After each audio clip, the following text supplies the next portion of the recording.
Kada neko odluči da piše roman, onda znači da je sadržaj kao plima preplavio dušu i da nije jednostavno ni u stih, ni u kratku formu sve to što je prelilo dušu izliti u jedan rukavac i gledati kako moćno protiče između obala, a ti stojiš kao obala, ne umiješ proticati, a ne možeš gledati kako odlazi ono što je bilo smisao življenja ili ono što je bila sudbina.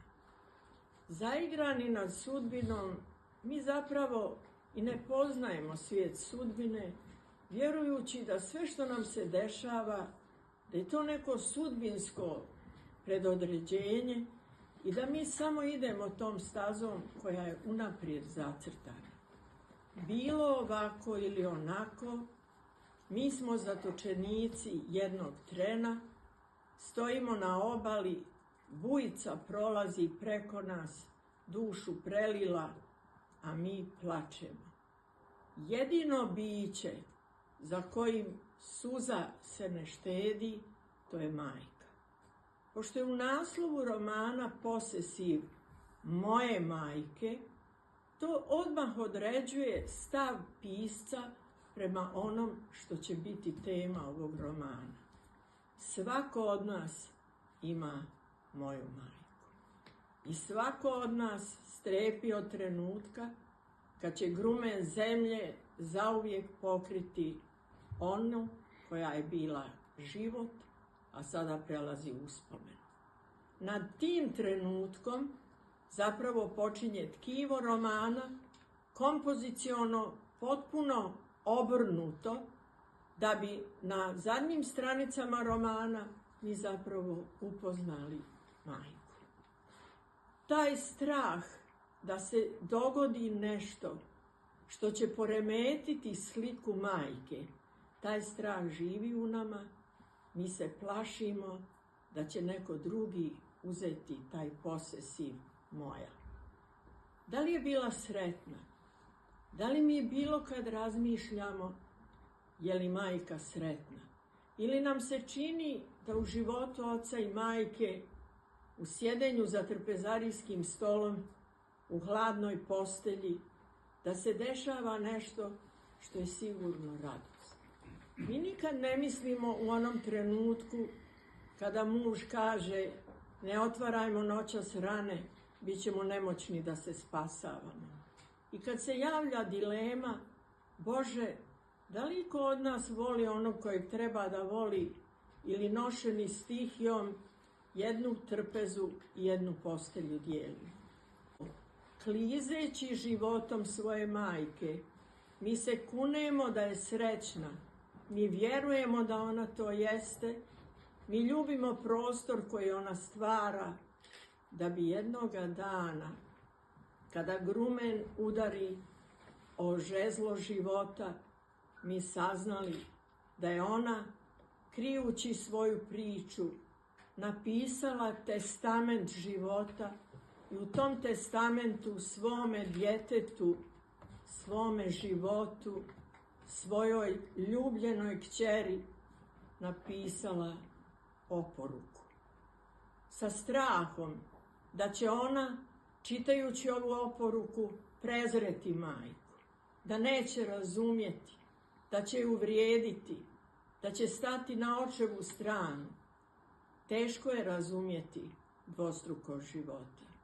Teško je uopšte razumjeti tu divnu hrabrost kojom se ozari lice žene koja se usudi da napravi iskorak i da ne prihvati okove praznog života, bez strasti, bez milovanja, bez onog tihog šapata i ruke pod glavom.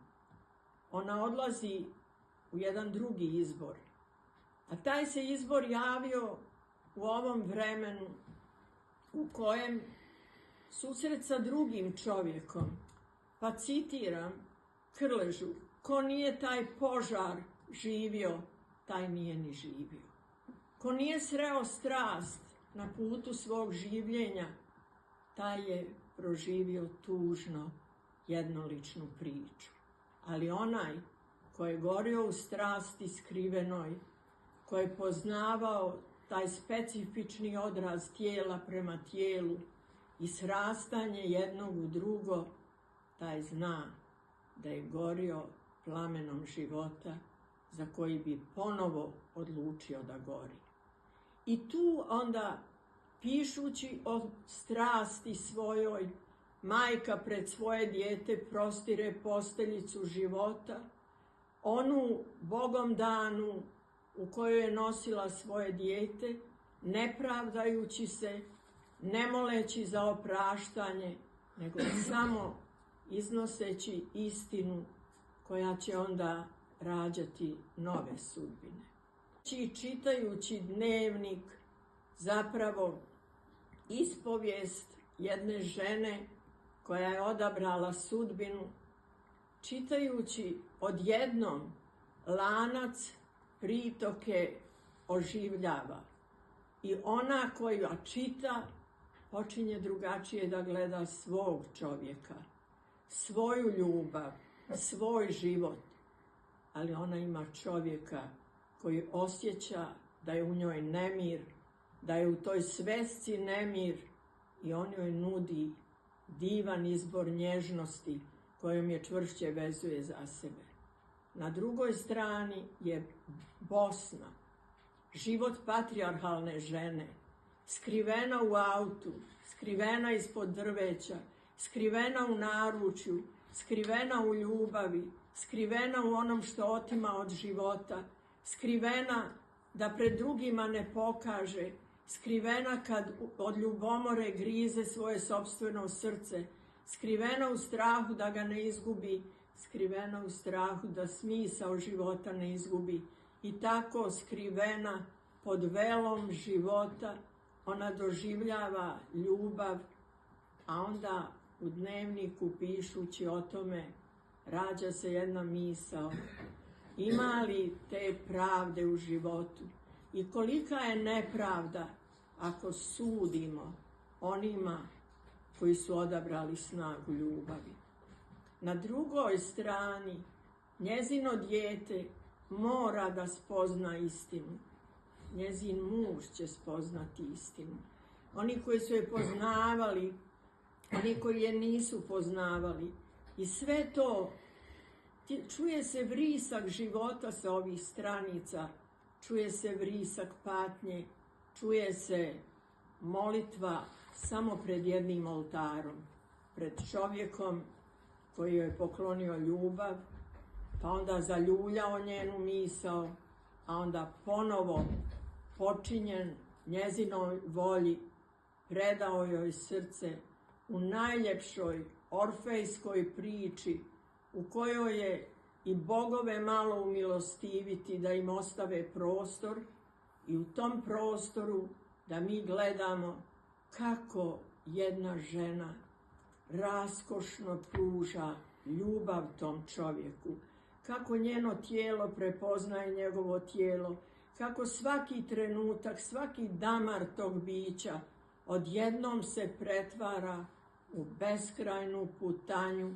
koja traje i traje i koja nju oslobađa stida, oslobađa je straha, oslobađa je okova života i ostaje samo jedno ogromno srce nad bujicom života, kako pritoke idu na drugu stranu, a kako ona, oblivena srećom suza, misli samo jednu misao, da ovo traje, da ovo potraje. A njeno dijete ima već svoje dijete, lanac života i u tom lancu sveščica crvenih korica i u toj sveščici toliko života da je tužno i pretužno da u grobu ne možeš još jednom da zagrliš onog koji je ostao. I ta priča o bolesti koja će pokriti misao sjećanja, oduzeti dijete, oduzeti sve što je bila radost života i oduzeti njega. Nije važno kakva su im bila imena, kako su se zvali. Nije važan prostor gdje su živjeli. Nije važno ni ime rijeke koja ih je nosila maticom. Ono što je važno, oni su imali snagu da naprave iskorak života. I u tom iskoraku, prije nego bolest pokrije sva sjećanja i izbriše njegovo ime, ona će se ovom sveskom boriti da ga još jednom zadrži i još jednom pravedna u svojoj misli. Ona će njegovana rukom muža koji joj nije pružio to u životu, a ona je to doživjela. I onda prisustvujemo jednoj strašnoj istini. Živim s onim ko mi ne znači, a ne mogu da živim s onim koji mi znači, sa kojim dišem, koji za mene diše, u čije oči se upijam, u čije tijelo unosim svoje tijelo. Kako je taj život, kakva je to priča i sudbina. I tu je nada najljepše uradila. Tako je birano radila tu sfingu života, tu piramidu kojom se penju emocije, kako je radila tu piramidu ljudskog zanosa, bez vulgarnosti, bez dodira nečeg što bi narušilo tišinu u kojoj oni, koje zovemo ljubavnicima, u zagradi ne znam zbog čega, tu je ona zapravo oslikala kako ljubav prolazi sve litice života, pa i taj trenutak kada ona sa obale odlazi. Njezina smrt sve će odjednom umiriti. Da govorimo o fabuli romana, to je banalno, ali ono što je poruka romana, što je centar romana, to je taj trenutak oslobođenja. Kada oslobođena žena voli slobodnog čovjeka i kada oni tako u neko svitanje u kojem sunce polako izlazi, a oni čekaju sve do zalaska da traje trenutak njihovog zajedničkog trenutka. Do tog trenutka na horizontu života oni su oni koji nas uče kako mi treba da zadržimo onog koga volimo više od života. I da ta ljubav nema cijene, onaj ko voli može sve da učini i može svemu da se vrati. Taj povratak bujice uz pritoke, to je zapravo crvena knjiga i u njoj priča žene koja ostavlja amanet svom djetetu da je ljubav ono zbog čega postoji. Hvala.